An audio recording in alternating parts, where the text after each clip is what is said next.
Okay, so this is part three, adhesive capsulitis. Okay, so what is adhesive capsulitis? It's commonly called frozen shoulder. Um, People kind of confuse it though. A lot of people when they say a frozen shoulder, they're talking about just a stiff shoulder from inactivity. Um, Adhesive capsulitis, you could call it frozen shoulder, but it's really something specific and different. It's not just from lack of use. It's something the shoulder goes through this whole idiopathic process. Basically, what happens is the shoulder capsule, this is a normal shoulder capsule, very blue, a lot of fluid kind of flow in there, blood flow, and a lot of gel within the capsule itself, kind of just gelatinous kind of stuff. And what happens with this adhesive capsulitis is it literally dries right out. For some reason, the body just starts drying out this capsule. It's very red, very inflamed, very sore, a lot of inflammation, a lot of thickening of the tissue. Dries right up, and you just lose your motion of the shoulder. It just becomes stiff and frozen in the sense that it just doesn't move. Two types of adhesive capsulitis. Idiopathic, this is probably the more common type. It just starts out of the blue, for no reason at all. It just starts to dry up, and you start to lose motion in your shoulder. I've experienced this personally in both shoulders at different times, and like everybody, I thought I had done something to my shoulder. I'd injured it somehow, some kind of injury, but no, it was just something that started out of the blue, and it just got progressively worse. There are some genetic links to diabetes, Parkinson's disease. Seems to be common with people of Northern European descent, and go with Dupuytren's contractures. I am of Northern European descent. I have Irish descent, and I do have Dupuytren's contractures along with the frozen shoulder, as did my father. So there definitely is some kind of genetic link there, but they aren't sure. The second cause, you may see it with a trauma to the shoulder. So somebody is separated or done something to their shoulder. At some point in the recovery, it may just start to go through this process as well and just dry up, become inflamed and thick in the tissue, and just lose motion. And sometimes you can see it post-stroke. I haven't seen a lot with a post-stroke, but definitely post-trauma to the shoulder, it does happen. So those two causes, idiopathic or traumatic. This is a really cool video. Shows it classically in this guide. It's kind of what I went through. He's just 50 years old. Started out of the blue. This was just idiopathic. It's in the early stages, the first 2 months. I kind of disagree with the PT's approach. They were very aggressive with their therapy. He obviously is in a lot of pain. They're gaining some motion.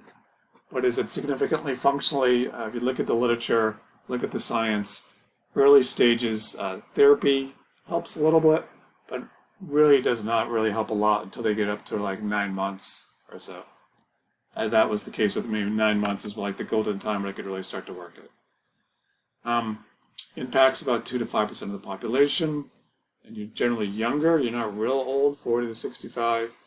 More females who are diabetic. A lot of times people get bilaterally. Sometimes people get it at the same time. So imagine they lose all motion in both shoulders at the same time. As high as 34% have it on one shoulder getting another. Approximately 50% of patients have significant symptoms 3 years post. Most get a large degree of recovery, if not full recovery. They get full functional return of their shoulder. These are the stages that you need to know about, and it's important to kind of figure out where the person is. It'll help you kind of diagnose it, because there isn't, unlike the other ones we're looking at, there is not a definitive test around adhesive capsulitis. It's more how it presents, their history, that sort of thing. So you have to kind of see where they're at. It really will help you figure out how well they're going to respond to therapy as well. First 3 months, the guy in the video is definitely here. It's starting to freeze up. You're just losing motion. It's extremely painful. And then around 3 to 9 months, if it's still freezing, still painful, and then they say frozen. I mean, it's kind of like It feels frozen, like it's just like a block. You cannot move in any direction. Pain is less. This, believe it or not, is when it starts to get really responsive to therapy. You can definitely do therapy in these early stages, and you probably can gain some degrees of range of motion on a goniometer, but you're not going to really make a big functional gain. And it's extremely painful as well. They do surgery on it when they do a forceful manipulation.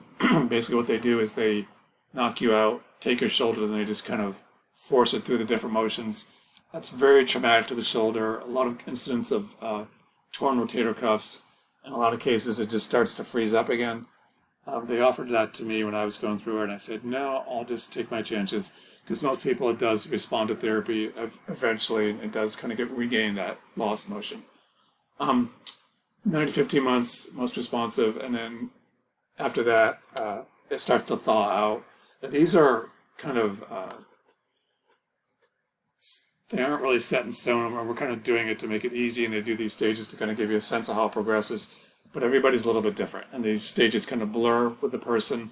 So it's more kind of like, where are they at? You know, is it stiffening up, very painful? Is it no longer painful and just solid? And we kind of know, okay, you're frozen. Is it starting to move? If it's starting to move, then it's a really good sign. It's coming out of it, it's thawing. We can really go after it with therapy and be extremely aggressive in most cases. And it takes a lot of aggressiveness and a lot of pain to get that shoulder back. Some characteristics of those different stages. Stage 1, pain with active and passive range of motion. Pain with sleep, a lot of pain with sleep. Progressive losing range of motion, very irritable, sensitive. Stage 2, still freezing, so that limitation. Pain is starting to go down. Those first 3 months are usually the most painful. And then you can really start to go after it with therapy. It starts to kind of freeze and then start to thaw out a little bit as you get into that thawing stage.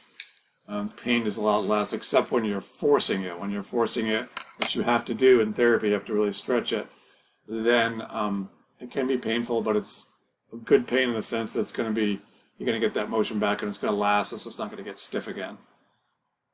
Okay, so that's the end of that.